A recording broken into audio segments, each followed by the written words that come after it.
Du coup, bonjour, j'espère que vous avez bien mangé.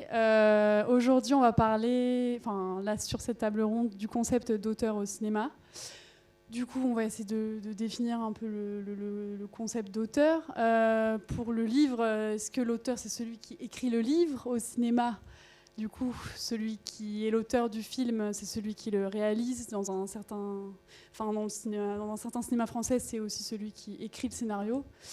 Mais est-ce que l'auteur d'un film est forcément celui qui possède tous les pouvoirs symboliques? Est-ce qu'on ne peut pas dire qu'un auteur, c'est n'importe quelle personne du film qui nourrit une vision du film, prend une décision sur la mise en scène? Est-ce qu'on ne peut pas dire qu'un auteur, c'est aussi une personne qui porte le film depuis sa jeunesse, qui donne l'élan, qui a foi en le projet comme producteur, par exemple? En fait, est-ce que l'auteur, c'est l'idée du film, la foi dans le film, ou la personne qui a le dernier mot sur toutes les décisions artistiques? Bref, plein de questions qu'on va se poser ensemble aujourd'hui, en présence d'Antoine Debec, Jérôme Pacouret et Gisèle Sapiro. Merci. Je crois qu'on a un écho un peu bizarre dans la salle, mais on peut changer de place si ça vous gêne. Je ne sais pas. La technique, on ne la maîtrise pas assez. Il y a un écho là? Et tous ils sont ouverts. Et Gisèle Sapiro, vous êtes sociologue, directrice des recherches au CNRS et directrice des études à l'EHESS, spécialiste de la sociologie de la littérature, de la traduction, des intellectuels. Vous avez consacré vos travaux aux relations entre le champ littéraire et le champ politique, ainsi qu'à la circulation internationale des idées. Vous êtes notamment l'autrice de La responsabilité de l'écrivain et de Peut-on dissocier l'œuvre de l'auteur, deux ouvrages qui interrogent les liens entre création et engagement. Antoine Debec, vous êtes historien, critique et professeur à l'École normale supérieure, ancien rédacteur en chef des Cahiers du cinéma et du quotidien Libération. Vous êtes spécialiste de l'histoire culturelle du cinéma et du théâtre. Vous avez publié de nombreux ouvrages consacrés au cinéma français et à la Nouvelle Vague, dont des biographies de François Truffaut et Jean-Luc Godard. Et votre travail explore les relations entre mémoire, création artistique et histoire. Et Jérôme Pacouret, vous êtes sociologue et maître de conférences à l'Université de Nanterre. Vos recherches portent sur la sociologie du travail artistique et culturel, en particulier sur les parcours professionnels, les institutions de formation, les conditions de travail dans les milieux du cinéma et du spectacle vivant. À travers vos publications, vous mettez en lumière les transformations du champ artistique contemporain et les tensions entre vocation, précarité et professionnalisation. Et vous avez écrit récemment « Qu'est-ce qu'un auteur de cinéma ? Art, pouvoir et division du travail ». Merci à vous d'être là. Moi, j'ai une première question qui va être pour Antoine Debec sur le cadre historique un peu de ces concepts d'auteur, en sachant qu'en France, l'auteur d'une œuvre cinématographique, il est tout de suite relié au réalisateur qui souvent, il est aussi scénariste du film, mais quand dans l'histoire du cinéma apparaît cette idée d'auteur? Oui, c'est important, je pense, d'avoir un contexte historique, parce que c'est une idée, celle de l'auteur, avec tout ce que vous en avez dit, qui apparaît dans un contexte qui est celui de la critique de cinéma. Donc c'est un contexte particulier qui n'est pas celui du métier du cinéma, qui n'est pas celui de l'économie du cinéma ou un contexte qui pourrait être le social aussi. Ce n'est pas un contexte de sociologie du cinéma, c'est vraiment un contexte très précis de critique de cinéma. Alors, l'idée que le cinéaste, le metteur en scène, le réalisateur soit associé, identifié à l'auteur du film, c'est une idée qui apparaît assez tôt dans la critique française. On la trouve formulée très clairement chez Louis Deluc, par exemple, dès les années 20. Mais si on veut préciser le contexte d'apparition de la notion d'auteur au sens où on l'a entendu ici, c'est-à-dire qui réalise le film, c'est celui qu'on appelle l'auteur. Je pense que le critique fondateur, c'est Alexandre Astruc. Alexandre Astruc écrit en 1948 un texte très important qui est entouré d'autres textes très importants, mais celui-là, on l'a beaucoup mis en avant parce qu'il porte une formule qui fait choc, c'est la caméra stylo. Et donc, vous voyez l'association, hein. L'auteur de film, c'est celui qui manie la caméra comme un stylo, qui a cette personnalité qui fait que faire un film devient aussi libre, aussi personnel que écrire un roman. Hein, donc cette association entre la caméra et le stylo porte très littéralement, si je puis dire, la notion d'auteur de film. Donc ça, on trouve à partir de la fin des années 40 cette notion d'auteur vraiment très largement reprise dans la critique cinématographique. Après, il y a un deuxième temps qui va préciser la notion d'auteur, mais surtout lui donner cette vertu, je dirais, presque absolue. Hein, voilà, l'auteur du film, c'est celui qui fait le film. C'est, bon, dans le contexte très particulier, qui est un contexte très polémique, très effervescent de la naissance de la critique moderne de cinéma, au Cahier du cinéma. C'est ce qu'on appelle la politique des auteurs. Et donc dans ce mot politique des auteurs, alors là c'est très spécifiquement François Truffaut, hein, qui invente cette expression, la politique des auteurs, où là Truffaut est paradoxal, c'est-à-dire que les Cahiers du cinéma, c'est une revue qui est je dirais, assez suspecte aux yeux des intellectuels, notamment des intellectuels de gauche du début des années 50. Hein, les Cahiers naissent en 1951. C'est précisément la revue qui veut se désengager du film à thème, du film à thèse, de l'engagement. Donc, on va dire, c'est une revue qui est sans cesse suspectée d'être une revue, ce qu'on appelle à l'époque jeune droite. Tout sur le style, tout sur la forme.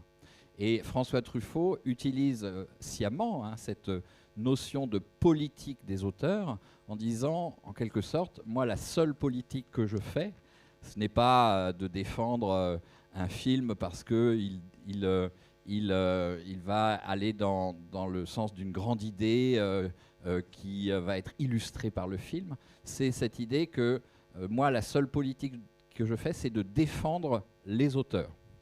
C'est en ce sens qu'il faut écouter le terme politique des auteurs.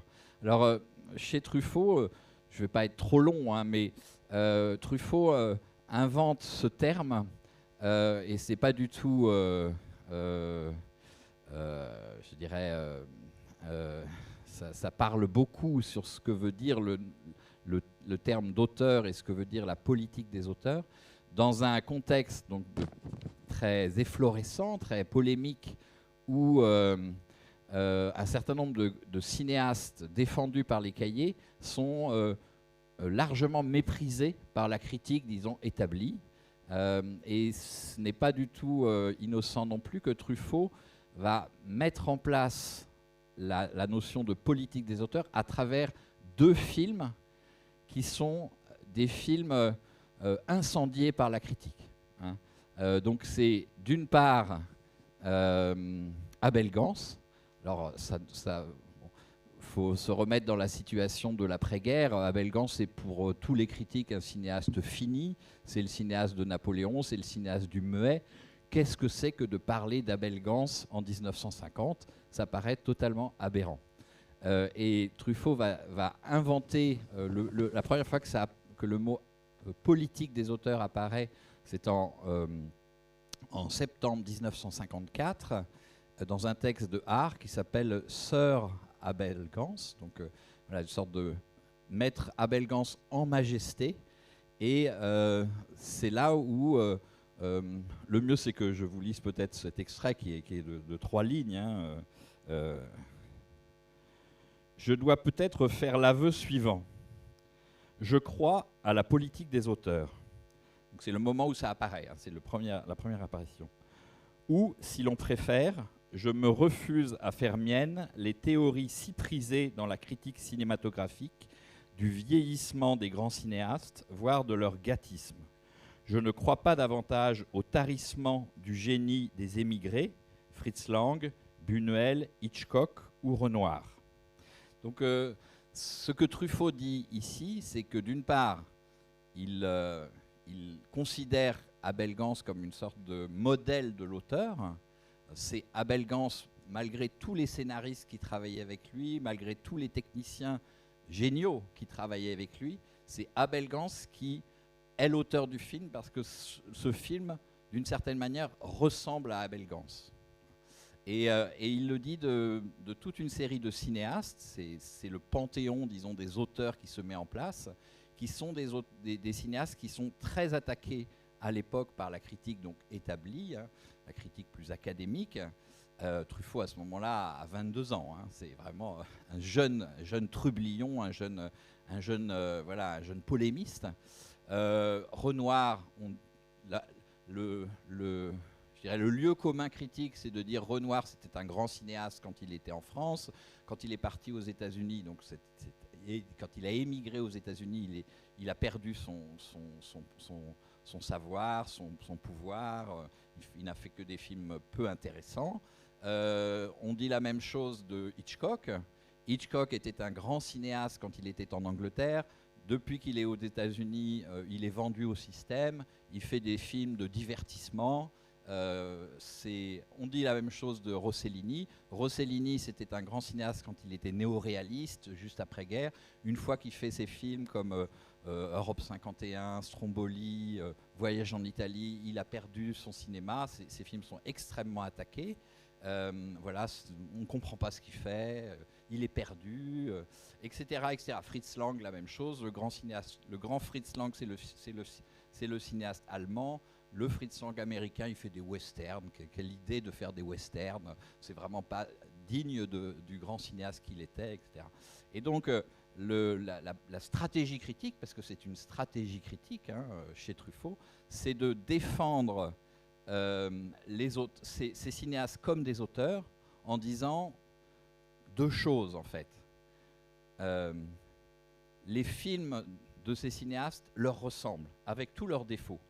Mais ce sont eux qui font ces films, et ces films, un film d'Hitchcock, ça ressemble à Hitchcock. Un film de Renoir, on voit Renoir dans le film, etc., etc. Et la deuxième chose qui est dite par ces films, par Truffaut dans cette politique, c'est de dire aimer Fritz Lang ou aimer Jean Renoir, c'est aimer tous ces films. Une œuvre, c'est tous ces films. On ne peut pas juger les films un par un en disant celui-là est raté, celui-là réussi. Donc, non, aimer un auteur, c'est aimer tous ces films, puisque Renoir, Rossellini est présent dans tous ces films, y compris ces films ratés.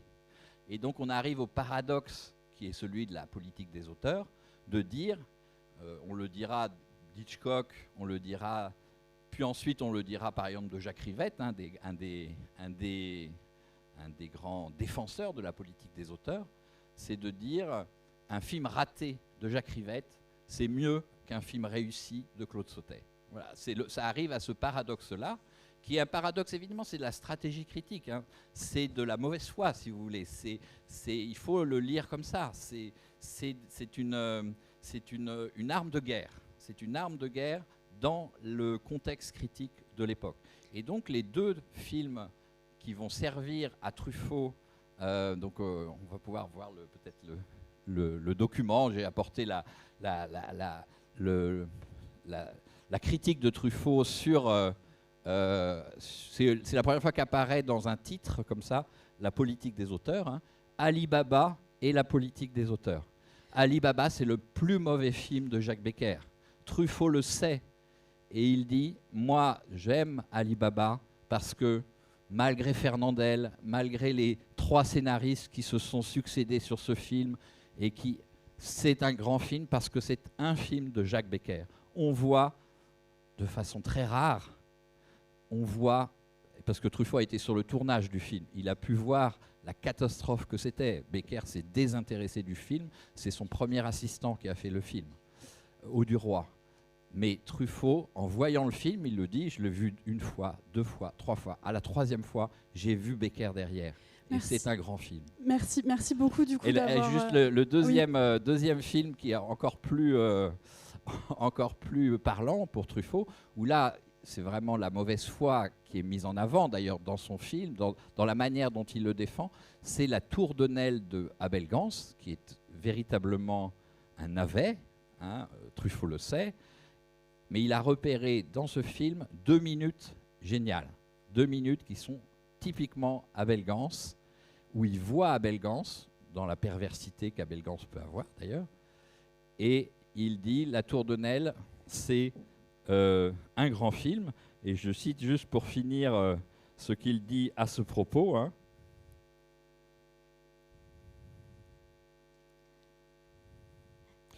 Bon, je cite plutôt Ali Baba parce que c'est encore plus drôle. Ali Baba, eût-il été raté, que je l'eusse quand même défendu, en vertu de la politique des auteurs que mes congénères en critique et moi-même pratiquons, toute basée sur la belle formule de Jean Giraudoux. Il n'y a pas d'œuvre, il n'y a que des auteurs. Elle consiste à nier l'axiome cher à nos aînés, selon quoi il en va des films comme des mayonnaises. Cela rate ou cela se réussit. De fil en aiguille, ils en arrivent, nos aînés, à parler sans rien perdre de leur gravité, de leur sérieux, du vieillissement stérilisateur, voire du gâtisme d'Abel Gans, Fritz Lang, Hitchcock, Hawks, Rossellini et même Jean Renoir dans son hollywoodienne période. Merci beaucoup. Du coup, j'avais une question pour vous, Jérôme Pacouret, et n'hésitez pas, Gisèle Sapiro, je sais que vous êtes spécialiste sur le champ littéraire, mais je pense que vous êtes aussi en mesure de répondre. Avant, je serais curieuse d'avoir aussi votre retour. Avant, je me demandais si vous vouliez réagir. Je vous vois avec le livre, peut-être que vous vouliez réagir à ce qui a été dit. Oui, merci Antoine Debec. Comme vous le savez tous, Antoine Debec est un grand historien de la cinéphilie, donc il m'en voudra pas. Enfin, aimer la cinéphilie, c'est aimer aussi la polémique, le débat. Il m'en voudra pas de le contredire un peu et de proposer un peu une autre vision de la jeunesse de l'auteur. Alors, dans ce livre qui est tiré de ma thèse, j'ai étudié, donc je suis pas, enfin, comment dire, j'ai commencé cette recherche en tombant sur ce récit-là, hein, de la jeunesse de l'auteur lié à la politique des auteurs des cahiers du cinéma. J'essaye de montrer dans ce livre que c'est un petit peu plus compliqué que ça et que l'auteur tel qu'on le pense aujourd'hui a aussi d'autres origines que la critique et des origines aussi plus anciennes. Alors vous avez, je suis d'accord avec vous sur le rôle de Deluc et d'autres critiques de la première moitié du siècle dans le développement de cette idée d'auteur. Dans le livre, j'explique aussi que, au-delà de la critique, cette notion d'auteur, l'idée qu'un film est l'œuvre de son réalisateur, ou voilà, ces visions très individualistes de la création cinématographique, elles sont nées dans d'autres espaces aussi, dans le cadre de batailles juridiques qui ont commencé dès les années 1900 pour savoir donc qui était le propriétaire d'un film, et dans le cadre de batailles qui ont opposé aussi les professionnels du cinéma eux-mêmes. Et en fait, dès les années 1910-1920, le statut d'auteur a été revendiqué à la fois par des metteurs en scène et par des hommes, mais aussi par des réalisatrices comme Germaine Dulac notamment. Et il a été aussi revendiqué par des scénaristes et des producteurs qui s'affrontaient au nom de visions différentes de ce qu'était un auteur, de qui était l'auteur véritable du film. Donc je ne vais pas rentrer dans tous les détails, mais mon livre fait l'histoire de ces luttes de définition des auteurs et aussi du rôle des critiques qui ont joué un rôle important en tant qu'arbitre un peu de ces luttes de définition des auteurs en penchant très tôt en faveur du metteur en scène. Et alors, vous avez raison je suis d'accord avec vous sur le fait que, bien sûr, le texte d'Astruc est important dans l'histoire de la critique de cinéma, etc. Mais l'idée que un peu le metteur en scène ou le réalisateur est un peu au cinéma ce que l'écrivain est à la littérature ou au théâtre. On l'a retrouvé dans Close Up, par exemple, qui était la première revue internationale du cinéma à propos de Pabst dès les années 30, et on l'a retrouvé aussi dans la critique américaine, dans des revues comme Experimental Cinema et d'autres, quoi. Voilà, donc en fait, à mon avis, pour comprendre aussi un peu à la fois notre perception des films en tant qu'œuvre d'auteur et la place dominante du réalisateur dans la fabrication des films, il faut remonter à ces luttes-là de la première moitié du siècle, qui étaient des luttes de pouvoir, et qui étaient fondées sur des rapports de pouvoir, des rapports de classe, des rapports de genre, qui ont été structurés aussi par des formes de racisme, notamment l'antisémitisme a joué un rôle important dans la dévalorisation des producteurs et de leurs revendications de doctorialité. Voilà, juste, je pourrais revenir sur certains points, mais disons qu'il y a différentes façons de faire l'histoire de cette notion. Ces deux façons ne sont pas contradictoires, d'ailleurs. Non. Elles sont complémentaires, en fait. La politique des auteurs étant une sorte d'absolu de l'auteur, en fait. Ouais. Mais ce qui est intéressant, je pense, effectivement, moi je le vois aussi comme complémentaire, parce que ce que disait Antoine pour terminer sur l'idée que l'auteur, c'est l'ensemble de ses œuvres, je pense que ça, c'est vraiment un concept qui vient du monde littéraire et qui est importé pour légitimer en fait le cinéma comme un art à un moment où est en train de se décider, de se débattre la création du ministère de la Culture en France, qui va reconnaître le cinéma comme faisant partie des arts. Avant, c'était le ministère de l'Intérieur, donc c'était sous contrôle policier. La citation de Giraudoux, voilà. C'était très emblématique. Truffaut appelle Giraudoux, et je dirais c'est très Truffaut, c'est en grande partie une invention, en fait. Giraudoux, il était justement ministre de l'Intérieur en 1939, donc voilà, ministre de l'information, de la propagande en gros. Et le cinéma relevait de ça, et dans les années 30, on voit très bien que les régimes fascistes font un usage propagandiste du cinéma. C'est un enjeu à l'UNESCO, enfin à l'ancêtre de l'UNESCO qui est l'Institut international de coopération intellectuelle.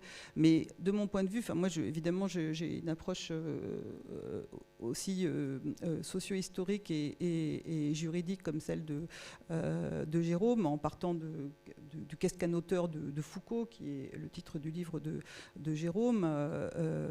Foucault parle de l'auteur littéraire, mais il dit en fait, avant que l'œuvre soit un bien appropriable par l'auteur,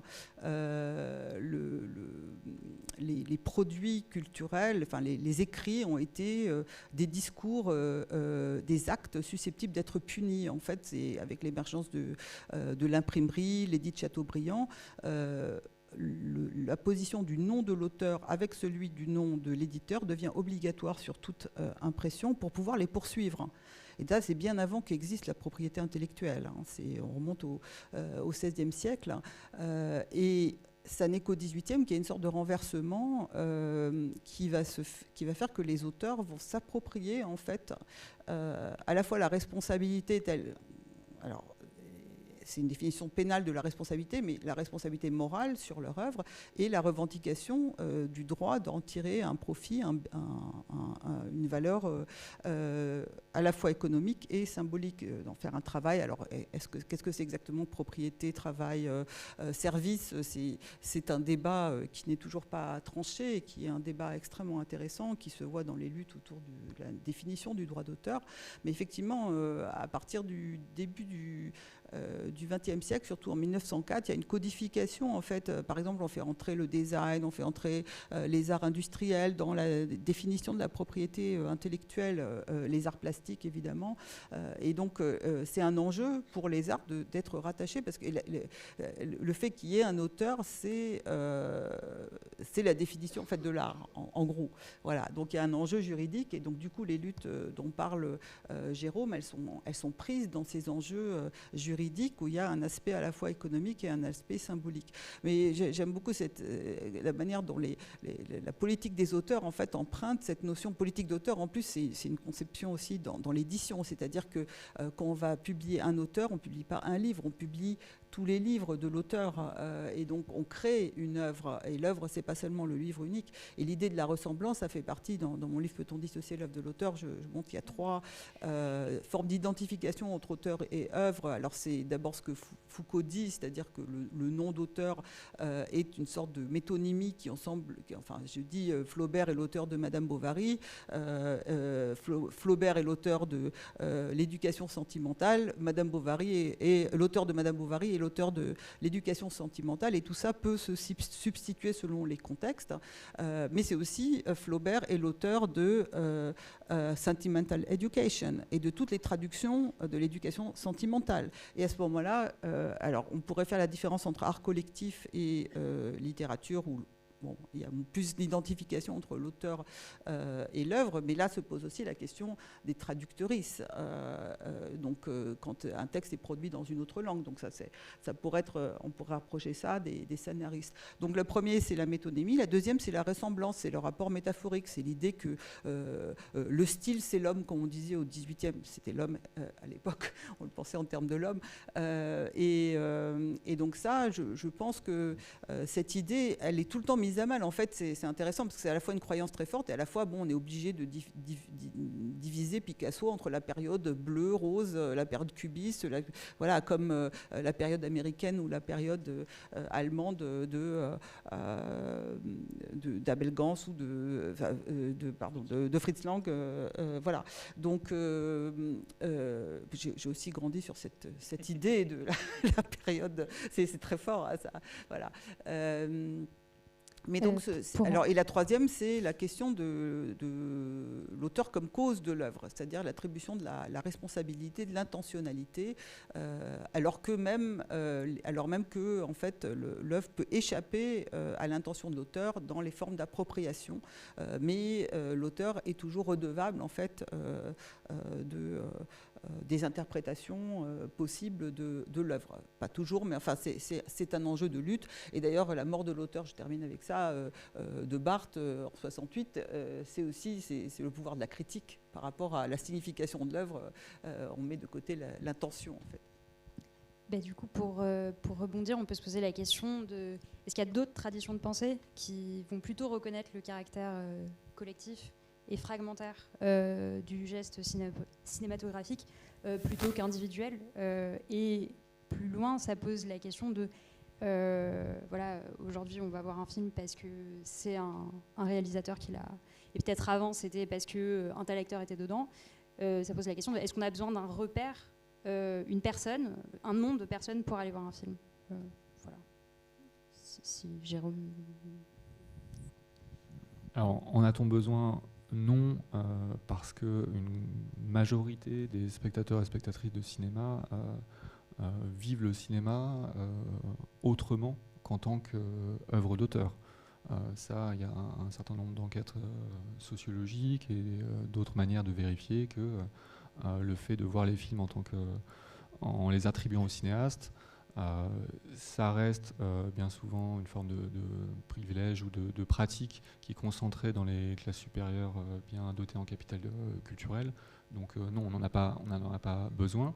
Après, historiquement, dans la critique, donc le fait d'attribuer une œuvre au réalisateur, d'apprécier les films en les comparant à d'autres œuvres du même cinéaste ou d'autres cinéastes, etc., c'est une pratique qui est donc ancienne et très dominante en fait dans la critique de tout type de film d'ailleurs, même si c'est plus apparent sans doute dans le cas du cinéma d'auteur.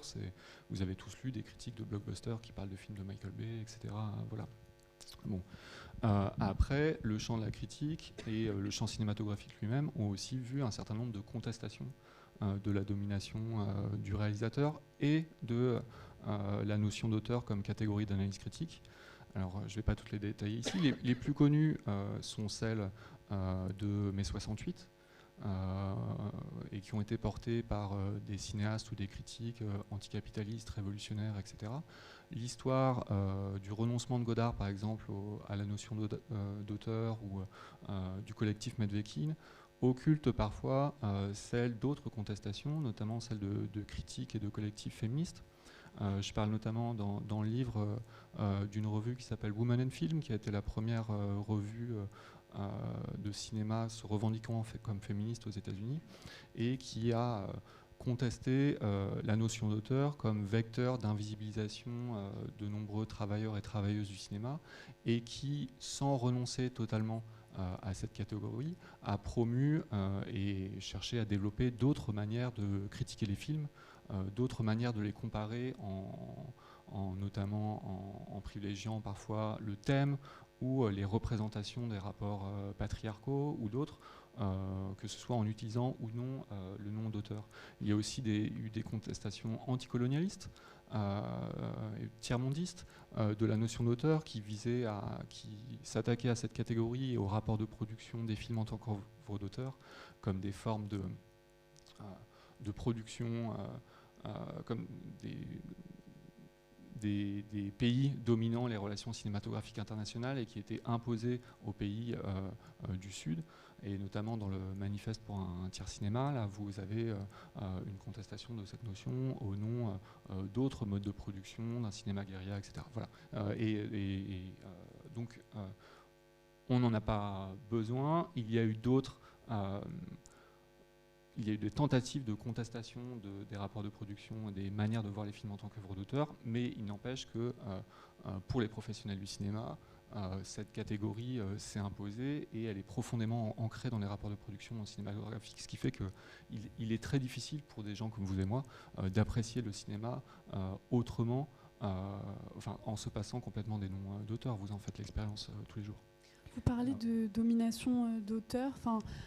J'ai l'impression qu'il y a une notion de pouvoir symbolique et aussi économique que peut cumuler l'auteur, en tout cas le réalisateur, dans l'équipe du film. Il y a aussi les équivalents de droits d'auteur que perçoivent les producteurs et les acteurs selon la recette des films, qui les rendent aussi dominants dans la hiérarchie de l'équipe d'un film, opposé aux techniciens. Et en fait, je me demandais, nous, par exemple, dans l'école, à la sortie de l'école, les chefs de poste, les techniciens, ils vont avoir, par exemple, plus de facilité à rentrer sur le marché du travail avec l'intermittence, là où, par exemple, les réalisateurs de l'école vont avoir plus de difficultés à s'insérer. Et il y a quand même un statut aussi de l'auteur en tant que scénariste qui est peut-être plus précaire, en fait, que l'intermittence. Et du coup, je me disais, j'ai l'impression qu'il y a une espèce de dualité du statut d'auteur, en fait, entre pouvoir et précarité. Je ne sais pas ce que vous pourriez dire à ce propos. Juste avant d'arriver au très contemporain, je voulais juste rappeler une idée qui est aussi une idée dans l'histoire ce qui est intéressant, c'est que la politique des auteurs, elle a immédiatement suscité sa critique.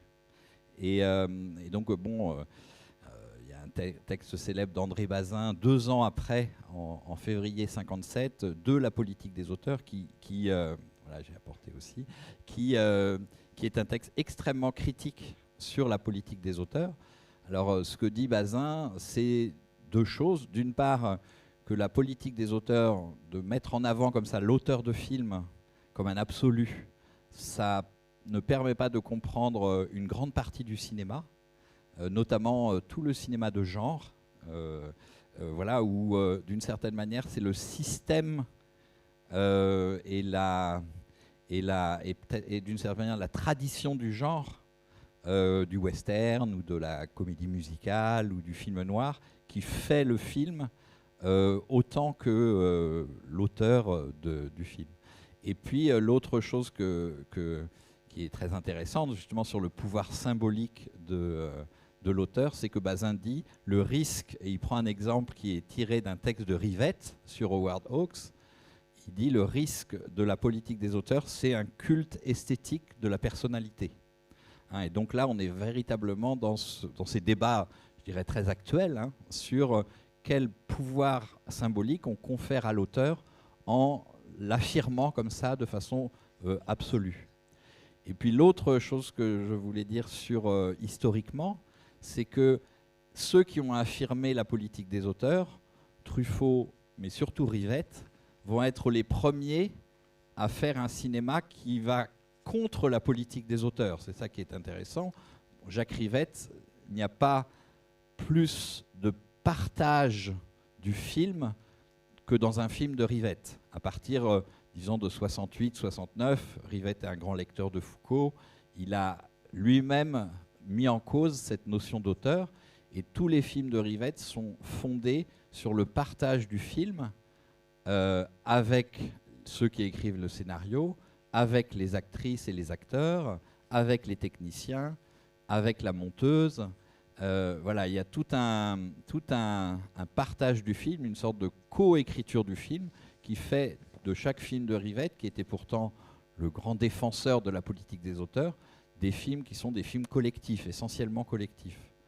Donc voilà, je pense que dans la critique de la politique des auteurs, qui intervient très tôt et qui est très forte et qui, voilà, et d'une certaine manière apporte peut-être plus de choses à notre moulin que la politique des auteurs elle-même pour comprendre ce que c'est qu'un auteur. Je pense qu'il faut passer par les critiques de la politique des auteurs. Puis je dirais un dernier mot. Il y a quand même une chose que la politique des auteurs, pour moi, il ne faut pas jeter le bébé avec l'eau du bain. Il y a une chose essentielle que tout le monde peut reconnaître. La politique des auteurs s'est appuyée pratiquement, concrètement, sur l'invention de l'entretien au magnétophone. Rencontrer les auteurs, les faire parler de façon personnelle, enregistrer au magnétophone pendant 1 heure, 2 heures, 3 heures s'il le faut, un entretien avec ces auteurs, c'était en quelque sorte la preuve de la politique des auteurs. Dire Renoir, c'est un grand cinéaste, un grand metteur en scène, ça ne marche que si Renoir peut, pendant 2 heures, 3 heures, expliquer ses films, parler du monde, refaire le monde avec les jeunes critiques qui viennent le voir. Des chefs de poste qui pourraient aussi expliquer les films, en fait. Chaque participant au film, vous voulez réagir ? Oui, alors vous avez tout à fait raison de poser la question de l'argent et des liens entre auteurs et pouvoir économique. Les luttes de définition des auteurs, donc, qui étaient des luttes pour l'appropriation des films, qui ont opposé des scénaristes, des réalisateurs et des producteurs. Dès le début du XXe siècle, un des enjeux, c'est de percevoir une part des profits générés par les œuvres.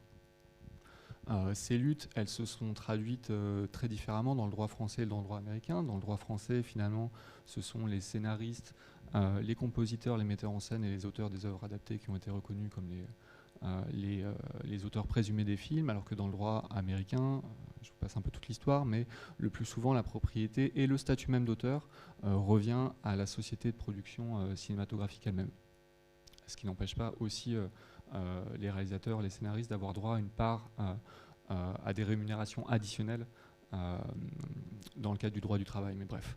Ensuite, le statut, la position des cinéastes dans les hiérarchies économiques du cinéma, elle est assez ambivalente. Collectivement, les cinéastes font partie des professions économiquement dominantes. Si vous tenez compte à la fois de leur salaire, de leurs droits d'auteur en tant que scénariste ou co-scénariste et de leurs droits d'auteur en tant que réalisateur, pour un film, ce sont eux qui touchent le plus d'argent avec parfois là où les stars, et ça peut être aussi les producteurs, voilà, qui font partie des professions économiquement dominantes, dont les conventions collectives. Alors, les cinéastes ont le salaire minimum le plus élevé, etc. Voilà. Mais le statut d'auteur de film est tellement prestigieux, attire tellement d'aspirants. Il y a une telle concurrence aussi pour l'accès aux moyens de production cinématographique, vous savez très bien tout ça, que c'est Bien souvent, le métier de réalisateur s'accompagne d'une grande précarité, de revenus très irréguliers, de la nécessité d'activités complémentaires, que ce soit le fait d'enseigner ou d'autres formes d'activités parallèles. Et donc les cinéastes, pris dans leur ensemble, sont très dispersés dans la hiérarchie économique du cinéma et peuvent, pour beaucoup d'entre eux, être moins bien rémunérés que des chefs de poste à succès qui travaillent plus régulièrement. Ce qui ne veut pas dire ou que les acteurs et actrices, évidemment. Mais donc, voilà. Donc, le statut d'auteur vous fera riche ou misérable selon votre succès, quoi. Un peu plus riche, un peu plus et tout aussi misérable que dans le cas d'autres métiers, disons. Voilà. Si je peux rebondir là-dessus, en fait. Je pense qu'il faut, la perspective historique, socio-historique, elle est intéressante parce que si on regarde le théâtre où on voit en fait les troupes de comédiens, elles existent sans metteur en scène, enfin 17e, 18e, ça n'existe pas. De même les orchestres, il n'y a pas de chef d'orchestre. Donc ce sont des rôles qui émergent historiquement à partir du 19e, plutôt du 20e siècle. Et je pense que le réalisateur de cinéma, c'est un peu pareil. Ça émerge à un certain moment. Et c'est pas évident de créer cette figure, de la légitimer, et elle se légitime au pôle le plus artistique. Hein. C'est en gros ce que disait Jérôme, la plupart des spectateurs, ils n'ont aucune idée. En fait, ce sont les amateurs, les cinéphiles, c'est ce que Pierre Bourdieu appelle le pôle de production restreinte du champ, qui connaît en fait, mais c'est un peu pareil pour la littérature, c'est-à-dire il y a plein de gens qui achètent un best-seller, se fichent du nom de l'auteur, ils ont entendu parler du bouquin et ils vont acheter le bouquin. Alors ce qui est intéressant, c'est qu'il y a beaucoup de gens qui vont au cinéma pour les acteurs. Donc le prestige des comédiens est très très fort. Donc déjà historiquement, ça n'a pas été facile pour cette figure de s'imposer. Alors elle a réussi à s'imposer et aujourd'hui elle concentre en fait effectivement le capital symbolique plus que les scénaristes qui ont pourtant un rôle extrêmement important dans la création, dans la production. Elle s'est aussi émancipée de la littérature, c'est aussi quelque chose d'important parce que Hollywood s'est beaucoup construit sur l'adaptation de films et je crois que Jérôme il a des choses à dire là-dessus parce qu'il a travaillé sur cette question du rôle du rapport entre cinéma et littérature, donc avec l'idée du langage spécifique de l'image et je pense que bon, la Nouvelle Vague a beaucoup travaillé ça, même si la voie narrative elle a aussi emprunté à la littérature mais autrement. Mais voilà, donc il y a toutes ces questions-là et en même temps ce pouvoir symbolique il ne se transcrit pas. C'est-à-dire, pour arriver à la politique des auteurs, il faut être reconnu comme auteur. Et là intervient tout le rôle des intermédiaires. C'est-à-dire que vous êtes au début de votre carrière. En fait, il faut se construire, se faire un nom, hein, comme on dit en littérature, et devenir l'auteur dont on va être suivi en fait à la fois par les intermédiaires, par les cinéphiles, parce que le nom de l'auteur devient un capital symbolique en soi. Voilà. Et donc cet enjeu-là, c'est un moment de très forte précarité. C'est vrai aussi pour les écrivains, mais comme disait Jérôme, c'est encore plus difficile le coût d'entrée en cinéma à cause des financements. Je veux dire, on peut écrire un roman tout seul dans son coin. Après, il faut trouver un éditeur. C'est que 1% des manuscrits arrivés par la poste chez l'éditeur qui sont publiés. Donc pour vous dire que la sélection est très forte.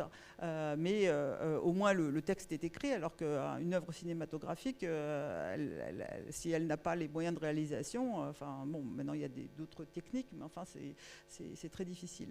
Voilà, donc je pense qu'il y a cet écart, et c'est vrai aussi pour l'auteur de littérature, entre le très grand prestige symbolique et la précarité très forte, le problème de la professionnalisation, parce qu'on n'est pas sur des carrières toutes tracées où on va.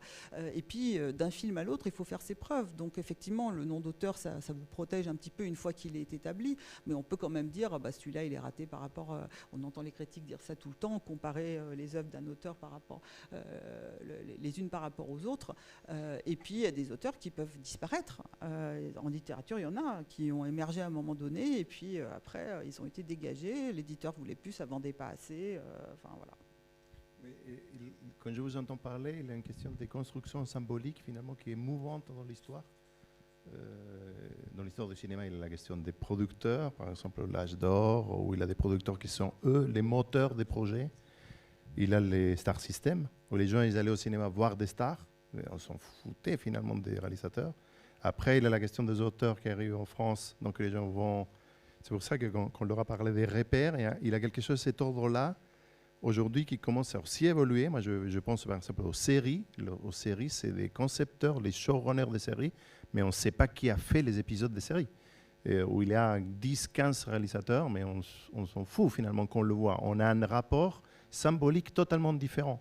Donc cette évolution, voilà, est-ce qu'elle est en route? Est-ce qu'un jour on va comprendre que le cinéma c'est un art collectif et mettre finalement un focus sur des corps de métiers différents à chaque fois et se libérer un peu de la place du réalisateur avec les pouvoirs que des fois fait des dégâts finalement sur la fabrication des films. Et pour compléter, je pense à... Enfin, j'ai lu votre livre, Jérôme Pacouret, vous parlez beaucoup de cinéma d'avant-garde, du cinéma féministe, du cinéma décolonial, mais sauf que c'est un cinéma qui se situe un petit peu à la marge de l'industrie, mais qui peut nous inspirer, en fait, pour peut-être repenser un modèle. Et en fait, ce sur quoi on avait envie de vous interroger, c'est parce qu'on on va sortir de l'école bientôt, et comment nous, en fait, on se place vis-à-vis concrètement de ça, et quels sont les modèles qu'on peut peut-être essayer de repenser. Bien, alors effectivement, il est bien d'avoir en tête que les manières de voir les films ont beaucoup changé historiquement, tout comme les rapports de pouvoir entre les différentes professions du cinéma. Et il varie aussi selon les types de cinéma qu'on considère. Comme vous le savez, dans le cas du cinéma grand public, notamment du cinéma grand public hollywoodien, évidemment, certains réalisateurs sont très connus, jouissent d'un grand pouvoir, d'une grande autorité professionnelle, etc. Mais les rapports de pouvoir entre réalisateurs et producteurs sont sans doute plus équilibrés, voire plus en faveur des producteurs qu'ils ne le sont dans le cas du cinéma d'auteur, etc. Les formes de cinéma qu'on peut dire collectivistes, qui ont cherché à inventer d'autres rapports de production plus égalitaires, qui se sont posé la question de la prise de position, des prises de décision démocratiques entre les différents participantes à la fabrique des films, etc., sont des projets cinématographiques ou des collectifs qui ont généralement été cantonnés à la marge du champ cinématographique, que ce soit du côté du cinéma expérimental ou du cinéma militant. Ils sont restés cantonnés à cette marge par manque de moyens, parce que leurs films sont parfois difficilement accessibles, etc., mais aussi parce qu'ils ont été dévalorisés par un certain nombre d'acteurs du champ cinématographique, et ils ont été peu appréciés par une large fraction de la critique ou peu rendus visibles.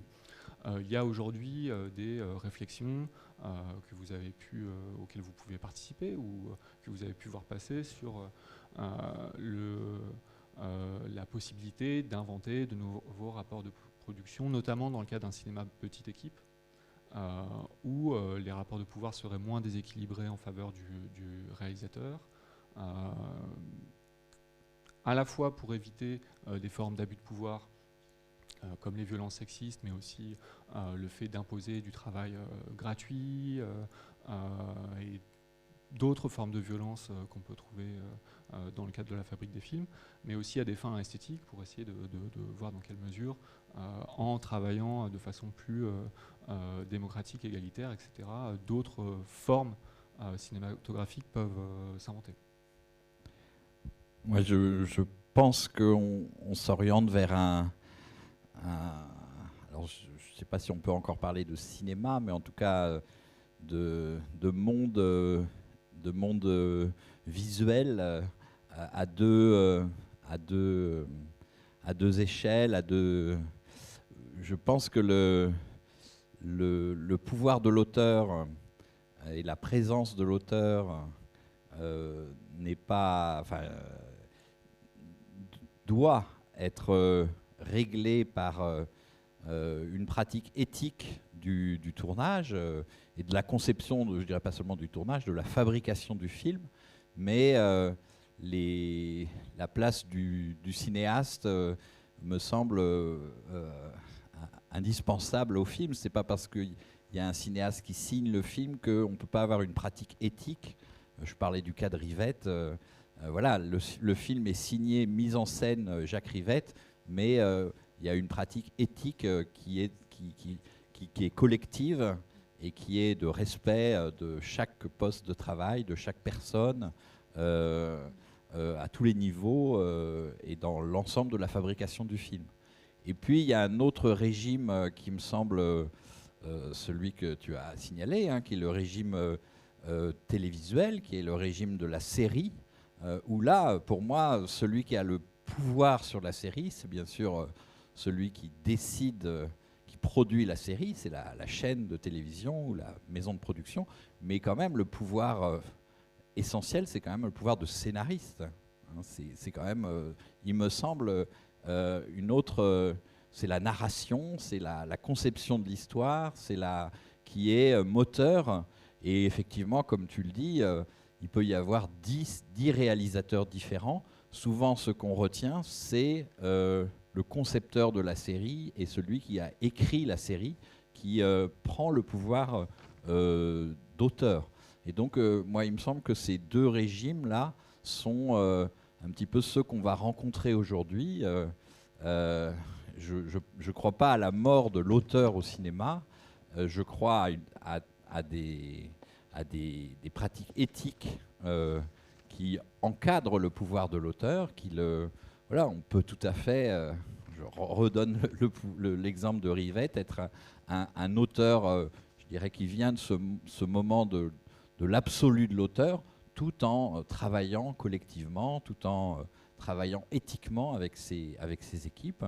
Et puis, d'autre part, il me semble que la série lance une nouvelle manière d'être auteur qui me semble alternative à ce qui a été en quelque sorte lancé et de manière absolue par la politique des auteurs. On a encore d'autres questions pour vous, mais comme il reste une demi-heure, je me demandais s'il y avait des questions dans la salle. Donc il y en a, donc on va les prendre. Du coup, c'est qui les 3 personnes qui...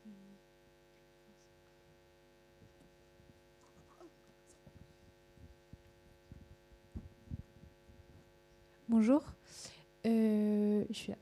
Je voulais vous demander si c'est pas complètement illusoire de parler d'art collectif pour parler du cinéma, sachant que, je pense que quand on va sur un plateau de tournage, on voit qu'il n'y a rien de moins horizontal qu'un plateau de tournage dans le travail des travailleuses et des travailleurs sur place, et puis même dans la chaîne de création d'un film qui est hyper segmentée. C'est dans l'industrie dans laquelle on est, je trouve ça hyper illusoire de parler de travail collectif, et notamment aussi, parce que les personnes qui sont reconnues comme auteurs et autrices sont majoritairement des chefs de poste, donc des cadres, et du coup je trouve ça un peu illusoire.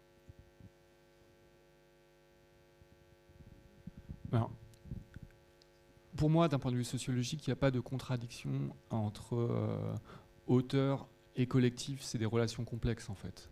Et je vous rejoins totalement dans le fait qu'on pourrait parler du cinéma comme un art individuel, parce qu'il y a toute une chaîne de production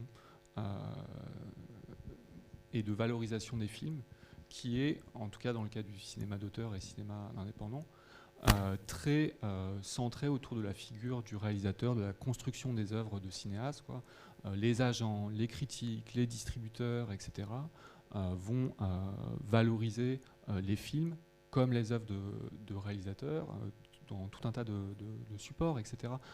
Les commissions vont attribuer les aides en fonction de la réputation du cinéaste, beaucoup plus que de celle des autres professionnels, etc. Cela étant, évidemment, fabriquer un film de cinéma d'auteur implique un collectif, etc. Implique pas un collectif, mais un ensemble de collaborations. Cette figure de l'auteur, elle a participé d'une forte concentration du pouvoir au profit du réalisateur et dans une moindre mesure des chefs de poste. Donc je vous rejoins tout à fait dans le fait qu'il y a des hiérarchies très fortes. Et le fait de... Parfois, il y a des usages, pour être tout à fait honnête, des usages du terme de collectif qui m'agacent un peu parfois, qu'ils viennent de cinéastes, de critiques ou d'autres. On a parfois tendance à dire, bon, c'est un art collectif, donc certes il y a des auteurs, mais c'est un art collectif, etc. Parfois, ça occulte un certain nombre de rapports de pouvoir, faisant que certes les films sont fabriqués par un grand nombre de personnes, mais par des personnes qui ont plus ou moins d'autorité, dont le travail est plus ou moins valorisé, qui ont plus ou moins leur mot à dire sur comment travailler, comment fabriquer une scène, etc. Donc c'est un art collectif marqué par de fortes inégalités de pouvoir et une très grande concentration de la reconnaissance au profit du cinéaste. C'est comme ça que je l'analyse. Qui d'autre levait la main? Rebondir sur pardon, allez-y, excusez-moi. Je peux juste allez-y, avec plaisir. très vite, je souscris complètement, mais le voir en termes de division du travail et des formes de division du travail, c'est-à-dire qu'il peut y avoir la formule Rivette. Moi, j'ai vu une pièce il y a quelques jours d'un jeune réalisateur suisse, et on a découvert après en croisant au café, il nous a expliqué au bistrot avec ses acteurs, Rhys, que en fait le texte était écrit collectivement avec les actrices, et donc chacune inventait en quelque sorte son rôle. Donc il y a différentes manières, il peut y avoir un texte écrit qui est imposé, il y a une division très stricte, et puis voilà, donc c'est intéressant aussi d'observer les différentes formes d'organisation du travail, mais ces verticalités-là, c'est évidemment la porte ouverte à tous les abus. Bonjour.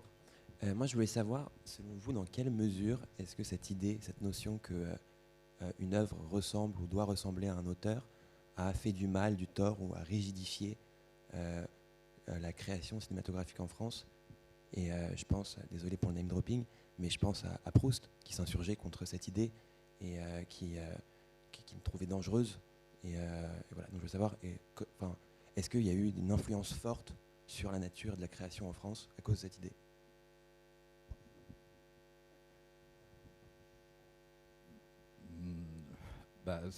Vous avez fait la réponse qui est tout à fait juste, c'est-à-dire si on dit qu'une œuvre ressemble à son auteur, voilà, il y a des auteurs qui sont aussi des sales types, des salauds, et leur œuvre d'une certaine manière va leur ressembler. Ça c'est vraiment quelque chose qui est voilà, la façon dont par exemple Truffaut attaquait Autant Lara. C'est vraiment sur ce registre-là. Autant Lara est un sale type. Ces films sont des films de sale type. Alors ils peuvent être intéressants pour ça, pour cette sorte de révélation terrible, mais en même temps, voilà. Donc, par ailleurs, pour élargir le débat, je pense que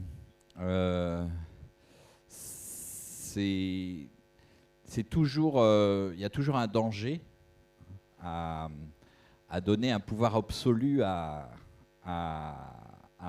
une personne sur la création, notamment au cinéma quand c'est une création collective. Et je pense que quand Bazin parle de culte esthétique de la personnalité, il est tout à fait dans le juste. Il y a un pouvoir symbolique qui est transféré vers l'auteur, qui peut évidemment être, comme tu le disais Gisèle, la porte ouverte à tous les abus. Je veux dire, des cinéastes qui avaient des comportements dégueulasses sur un plateau, on en connaît, on en a connu, il y en aura peut-être encore, même si les pratiques ont beaucoup changé de ce côté-là. Voilà,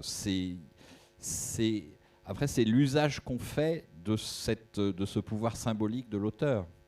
Voilà, moi je donnais donc l'exemple de Rivette, qui est typiquement quelqu'un qui utilisait ce pouvoir symbolique très fort, et puis qui le connaissait, ce pouvoir symbolique, puisque c'était même lui qui l'avait, le théoricien, le praticien critique de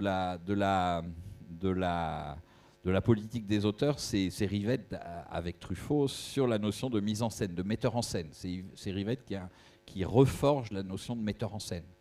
Et donc, Rivette, c'est vrai que voilà, c'est quelqu'un qui a tout à fait compris dès qu'il a eu ce pouvoir symbolique dans les mains, que c'était beaucoup plus intéressant pour son œuvre, pour lui, pour le film, de partager ce pouvoir symbolique plutôt que d'en faire un usage,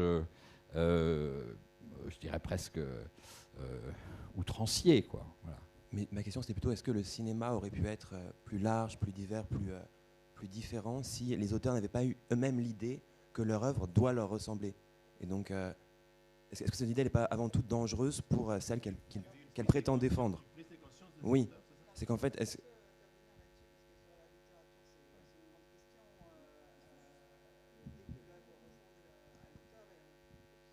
Pardon. En littérature, cette idée que l'œuvre ressemble à l'auteur, elle est très présente. Et le débat que vous évoquez entre Proust et Gide, quand Proust répond à Gide, Gide qui vient d'écrire Si le grain ne meurt, qui est son autobiographie où il révèle son homosexualité à une époque où c'est un tabou complet, et donc il se fait assassiner par plein de gens à cause de ça. Et Proust lui dit peut-être qu'on ne peut être vrai que dans le roman, parce que il y a toujours, d'ailleurs, Gide travaille la question de la mise en scène, de la sincérité, à quel point on peut être sincère. Donc c'est aussi sur la question de l'écriture autobiographique et de qu'est-ce qu'on peut dire et comment on dit la vérité. Est-ce que dire la vérité, c'est pas passer par la fiction? Enfin voilà, c'est une question très très vaste et passionnante. Et je pense qu'elle est au cœur de tout le travail de la critique. Moi, dans mon livre, je travaille cette question, puisque la question de la ressemblance sur les auteurs, justement les salauds, les débats, bon, je traite du cas Matzneff, je traite de Polanski. Donc on peut dire Matzneff, il y a une continuité immédiate. Il parle de ses ébats avec des gamines dans ses bouquins, il s'en cache pas, il le promeut. Donc il n'y a même pas de question sur l'identification. Polanski, c'est moins évident, le rapport entre l'œuvre et la biographie de l'auteur. Et donc la question, c'est évidemment, et puis une œuvre, c'est pas que l'auteur, je veux dire, il y a les références à toute l'histoire de l'art, les références empruntées, il y a tous les débats ou emprunter la vie des autres, enfin voilà, donc l'œuvre se nourrit. Moi je pense qu'il y a quelque chose dans les... Même les esthétiques, enfin, on crée son propre style, mais en même temps, c'est toujours en empruntant. Mais ce que je pense le plus spécifique, ce qui est le plus fort de la ressemblance, c'est les dispositions éthiques. En fait, je pense que ça se retrouve. Mais en fait, où se trouve l'auteur dans l'œuvre, c'est un travail de critique. Il faut le chercher. C'est pas lisible. C'est pas parce que Houellebecq utilise la première personne que son personnage c'est lui. Bien sûr, il emprunte certains traits à lui, puis il en emprunte à d'autres, et en même temps, il fait passer des messages en jouant sur est-ce que c'est moi, est-ce que c'est pas moi. Voilà. Est-ce qu'il y a d'autres questions dans la salle ?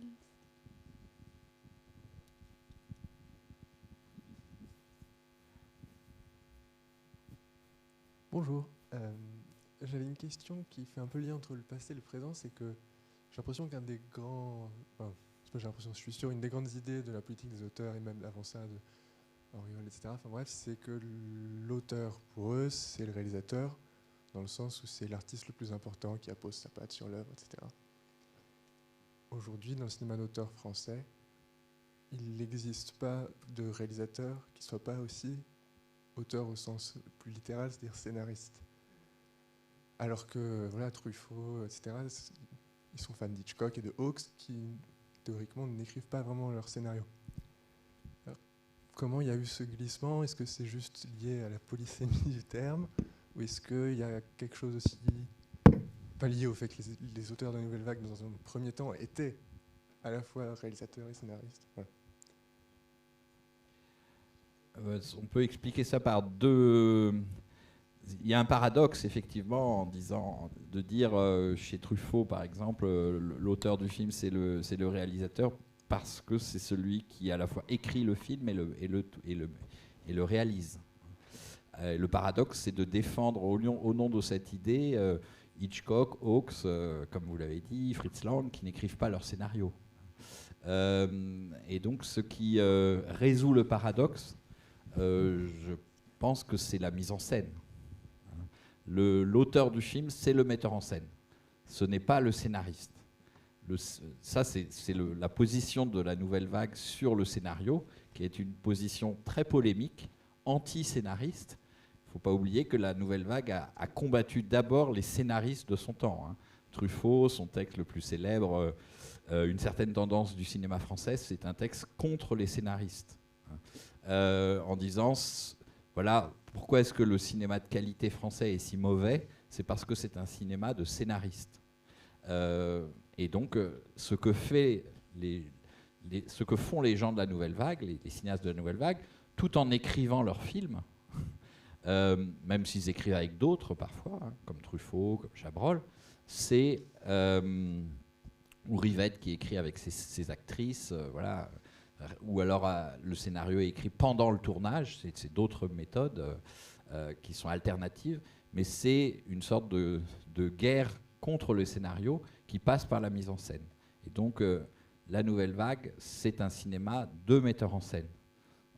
On rejoint là un autre combat très fort de la critique Nouvelle Vague et du passage à la réalisation de ces jeunes gens, c'est le combat pour la forme. Donc, ce que je disais en ouvrant cette discussion, contre le film à thèse, contre le scénario, contre la grande idée, sujet. Chabrol disait « vive les petits sujets ». C'est-à-dire, vive les petits sujets, c'est de dire vive les films qui n'ont pas de scénario, en fait. Voilà. Et c'est ça le combat de la Nouvelle Vague.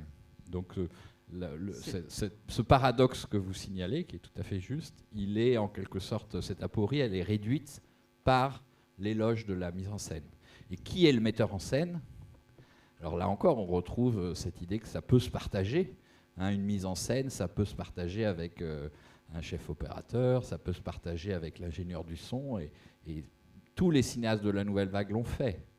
On peut dire qu'ils ont tous partagé la mise en scène, mais en même temps, celui qui donne son lien à la mise en scène, c'est le metteur en scène, c'est l'auteur, c'est le réalisateur. Oui. Alors, dans les luttes de définition des auteurs de cinéma, donc qui opposaient scénaristes, réalisateurs et producteurs, la question de la valeur du scénario et de son importance dans la fabrication du film était centrale et très débattue. Les scénaristes, les auteurs adaptés, à l'origine, tout en défendant une écriture spécifiquement cinématographique, valorisaient les œuvres véritablement comme des formes d'exécution de leurs écrits, quoi.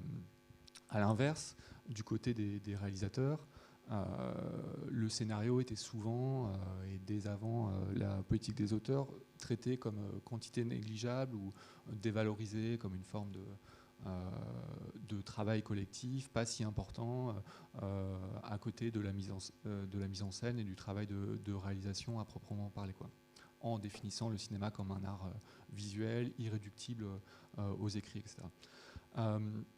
Ces luttes-là, qui étaient des luttes de pouvoir, des luttes pour contrôler la fabrique des films, elles se sont assez tôt traduites par le cumul en fait, des postes de scénaristes et réalisateurs. Alors, les postes étaient d'abord assez peu différenciés, autant du muet, et la première société des auteurs de films, elle comprenait, qui était fondée en 1917 en France, si je ne me trompe pas, elle comprenait à la fois des scénaristes et des metteurs en scène et beaucoup de professionnels qui cumulaient ces deux statuts. Le cumul de ces statuts, il a continué au cours des décennies précédentes, même s'il y a eu un processus de différenciation. On le trouve aussi à Hollywood, même si là-bas la division du travail était plus marquée, et notamment il y a eu, vous avez entendu parler des scénarios qui étaient écrits par un nombre pas possible de scénaristes, etc. Mais ça n'empêchait pas un certain nombre de réalisateurs à succès d'être co-crédités comme scénaristes du film, en tout cas lutter pour contrôler les scénarios.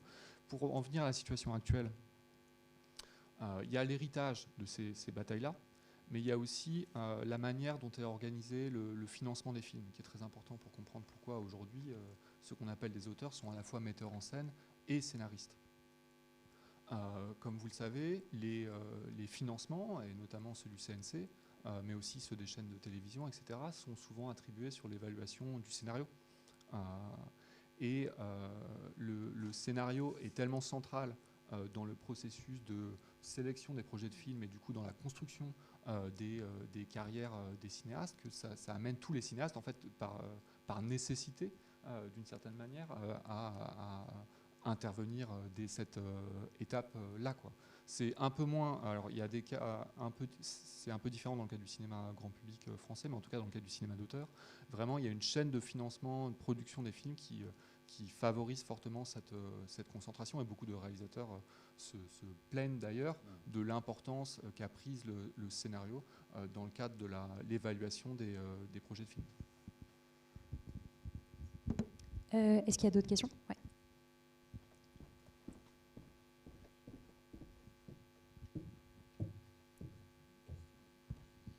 Bonjour. Moi, je me demandais ce que vous pensiez des travaux récents de Geneviève Cellier, justement, qui fait un lien entre le culte de l'auteur promulgué à la Nouvelle Vague avec une sorte de continuum des violences. Enfin, je suis juste curieux. Alors, moi, j'ai une recension de 3-4 pages qui va apparaître ce mois-ci, normalement. Donc, il y a eu beaucoup d'avis très tranchés sur ce livre. Et moi, j'ai un point de vue plus nuancé.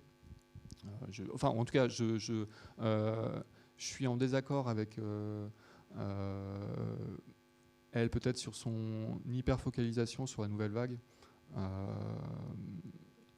Dans ce livre, elle tient la Nouvelle Vague responsable non seulement de l'émergence du statut d'auteur, mais aussi des formes de sexisme dans le monde du cinéma. Bon, dans mon livre, je montre que la construction du statut d'auteur, elle a reposé sur un certain nombre de pratiques sexistes et de rapports de genre. Mais ça ne date pas de la Nouvelle Vague. Dès la première moitié du siècle, les différents prétendants au statut d'auteur, des réalisateurs, mais des producteurs aussi, se sont valorisés en tant qu'hommes virils, ont dévalorisé leurs collaborateurs et collaboratrices en tant que femmes ou comme personnes non viriles, etc. Ont valorisé la direction d'actrices comme un rapport de domination masculine. Donc il y a un certain nombre de rapports patriarcaux comme ça qui ont participé de la construction de l'auteur, que Geneviève Cellier a raison de souligner, mais pour moi il préexiste à la Nouvelle Vague, ce qui ne veut pas dire que la Nouvelle Vague ne les a pas reproduits. Ensuite, moi je pense qu'il y a aussi des choses qui sont des questions très intéressantes dans ce livre, et notamment la question des relations entre rapport de production et sexisme, mais aussi ce qu'elle a fait qui est assez original, c'est d'essayer de mettre en relation l'analyse des films et de formes de sexisme, de male gaze, etc., qu'on peut retrouver dans les œuvres elles-mêmes, avec les violences sexuelles telles qu'elles se développe dans le cadre de la fabrication des films. Et ça, en raison de la division du travail intellectuel, en raison des pratiques professionnelles des critiques, c'est le fait de mettre en relation rapport de production et l'analyse interne des films, c'est assez rarement fait, en tout cas dans le cas du cinéma. C'est vraiment au cœur du travail de Gisèle, c'est de ton livre là-dessus, quoi. Mais voilà, après, je suis... Dernière chose sur son livre, mais je vous renvoie à ma recension. Travail, genre et société. Elle rend le système d'aide publique responsable d'une certaine manière de ces rapports patriarcaux du cinéma français. Ce faisant, je pense qu'il y a un certain nombre de raccourcis dans ce livre et qu'il ne faut pas oublier que c'est du côté du cinéma d'auteur, du côté du cinéma expérimental, du côté des œuvres qui ont été valorisées comme œuvres d'auteurs et d'autrices, qu'ont été contestées les représentations cinématographiques dominantes du genre, quoi. C'est pas du côté du cinéma grand public et d'un cinéma sans auteur on a contesté des formes de sexisme des films, quoi.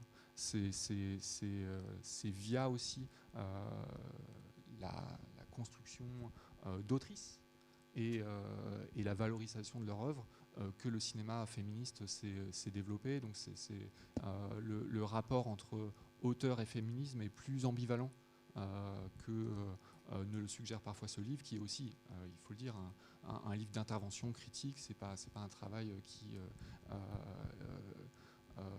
est de la même nature que d'autres ouvrages de Sellier, où elle intervient plus en tant qu'historienne. Alors moi, je voudrais juste dire quelque chose pour ajouter à ce que dit Jérôme. Moi, je n'ai pas fait la lecture approfondie qu'il a faite, mais c'est sur cette idée qui est sortie dans la presse et dont elle a été un des vecteurs que ces violences sexistes, c'était à propos de l'affaire Godrèche, sur Benoît Jacot. Et bref, que ce serait le cinéma d'auteur qui serait responsable. Alors, moi, je pense que, d'abord, Epstein, que je sache, c'est pas le cinéma d'auteur. Depardieu, c'est pas le cinéma d'auteur. Donc la question des violences sexistes au cinéma, c'est une question d'abus de pouvoir qui sont liés à l'histoire du cinéma, qui sont liés à l'histoire des arts et des positions, enfin d'abus de position, à la fois de capital symbolique, de pouvoir économique, qui s'est exercé dans certaines conditions, entre autres le cinéma d'auteur. Et c'est pas un hasard que ça arrive dans les années 80. À un moment où, soi-disant, pour renouveler le cinéma d'auteur, on va chercher ce qu'on appelle, soi-disant, ce qu'on appelle la chair fraîche. Donc c'est la chair fraîche au cinéma, mais c'est aussi la chair fraîche pour ces messieurs. Et en gros, on fait venir des jeunes filles qui ne sont pas des actrices professionnelles, qui n'ont donc aucune expérience, aucune protection, pas d'agents, et donc qui sont dans un rapport qui sont dans un rapport d'emprise. Et donc là, il y a tout simplement abus de pouvoir. C'est pas le cinéma d'auteur en tant que tel. Ça peut arriver dans des rapports professoraux, ça peut arriver dans des rapports avec des. Il y a plein de cas dans tous les domaines, dans toutes les professions. Donc mettre ça sur le dos du cinéma d'auteur, moi je trouve que c'est un abus de la critique. Moi, je partage tout à fait l'avis de mes deux amis. Je pense que paradoxalement, moi je ferais l'éloge de Geneviève Sellier dans son travail sur la nouvelle vague comme vision de prolongation de stéréotypes, d'instrumentalisation misogyne. Je pense que c'est un travail qui a été important, qui a d'ailleurs ouvert énormément de chantiers qui ont permis de travailler autrement la nouvelle vague et notamment de revaloriser la place des femmes dans la nouvelle vague. Je pense que c'est un cliché de dire que c'est un cinéma de jeunes bourgeois misogynes. Ce cliché a été épinglé de façon tout à fait juste et je dirais argumenté par Geneviève Sellier. À partir de ce travail, toute une génération, notamment de jeunes chercheuses, retravaille la nouvelle vague autrement, justement en mettant en avant le rôle des femmes, le rôle de réalisatrices, le rôle des femmes dans les équipes de la nouvelle vague. C'est quelque chose de très important. Et donc, moi, je pense que Geneviève Sellier a eu un rôle important. Mais ce dernier ouvrage est un ouvrage polémique, qui intervient au mauvais sens du terme dans l'air du temps. Et je trouve que c'est un ouvrage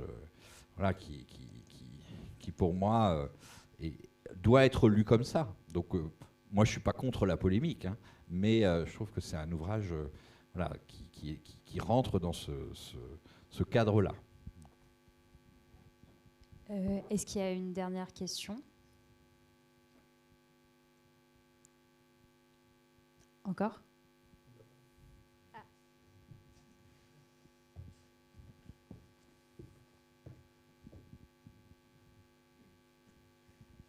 Bonjour. Moi, j'avais une question. Je voulais vous entendre parler d'une figure dont on n'a pas encore parlé. C'est Jean-Luc Godard. J'ai lu un article de vous, Jérôme Pacouret, à propos du film de Linklater, donc qui reproduisait à sa manière l'histoire, le tournage d'À bout de souffle. Et l'angle de votre article, ça vous permettait de parler des rapports de domination, du travail, non pas de Linklater, mais de la représentation du travail de Godard à ce moment-là, et de verticalité, tout ce que vous avez dit aujourd'hui. Et ma question, c'était par rapport au rapport entre l'œuvre et l'auteur. Est-ce que... Alors, quand c'est un salopard qui fait comme Matzneff, qui écrit des saloperies, c'est facile. quand c'est plus complexe, plus nuancé, qu'on parle du génie de Godard, et c'est compliqué de dire si ses œuvres ressemblent à l'auteur, etc.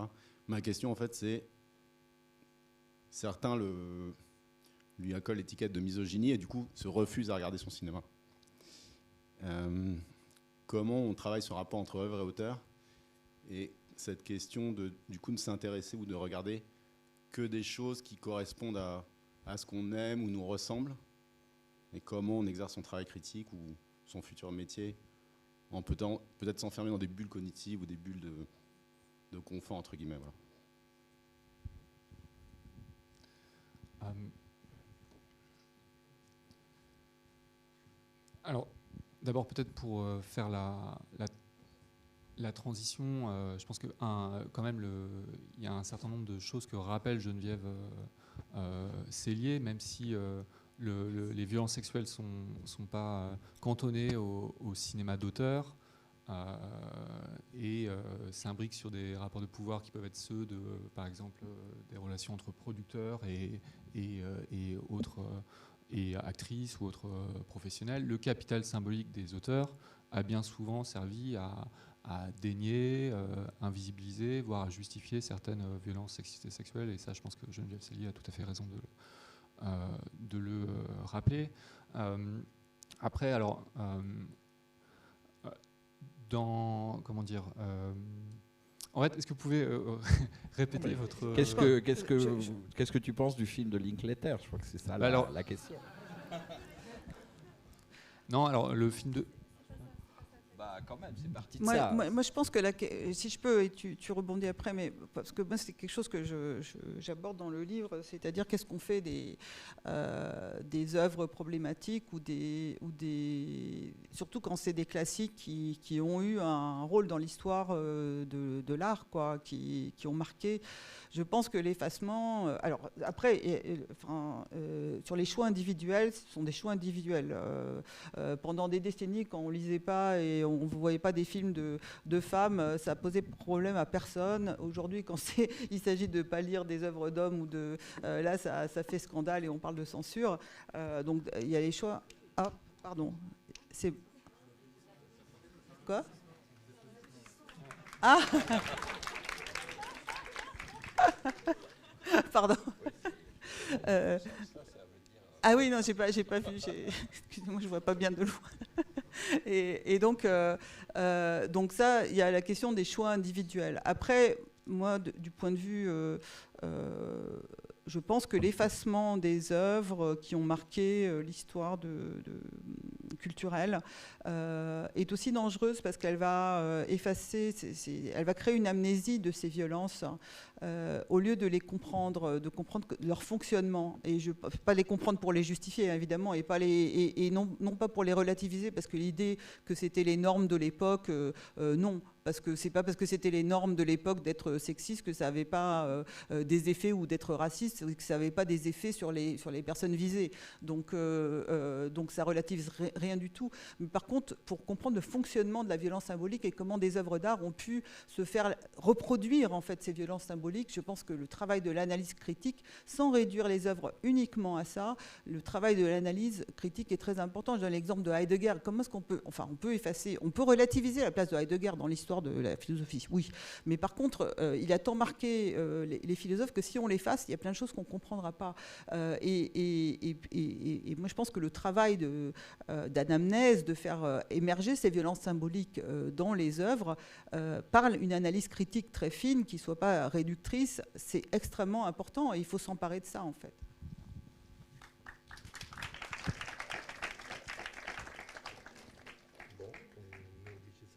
Oui, on est obligé de Moi, je dirais juste quand même que moi, je vous engage tous à aller voir le film de Linklater.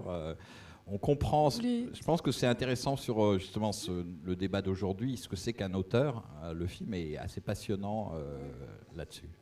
Un petit dernier mot de Jérôme Pacouret, si vous avez encore un peu quelques minutes d'attention. Non, alors mon intervention dans Mediapart au sujet du film, c'est moins sur la question des qualités artistiques du film. Ça, je vous laisse en juger. Je ne revendique pas de compétences particulières par rapport à la vôtre à ce niveau-là que dans la manière de présenter une certaine vision des rapports de production comme une invention de la nouvelle vague. Dans mon livre, j'ai une citation de Jean Delannoy, par exemple, qui n'était pas un auteur très apprécié de l'équipe des Cahiers, mais qui, d'une certaine manière, résume presque la vision des rapports de production qu'on trouve dans le film de Linklater, celle d'une lutte du réalisateur contre toutes et toutes, qui doit imposer sa vision que ce soit aux techniciens, aux producteurs, par la force, etc. Ça, c'était une espèce de conception un peu... Enfin, c'est toujours une conception très, très répandue de ce qu'est un auteur de film, qui a souvent des dimensions virilistes, etc., qu'on retrouve aussi dans l'œuvre. Je trouve que le film et surtout son paratexte, son commentaire, ont trop tendance déjà à montrer cette vision-là comme la vérité de la manière, une vérité sur les rapports de production cinématographique, et ensuite historiquement se trompe un peu en l'attribuant à la nouvelle vague, quoi. Voilà.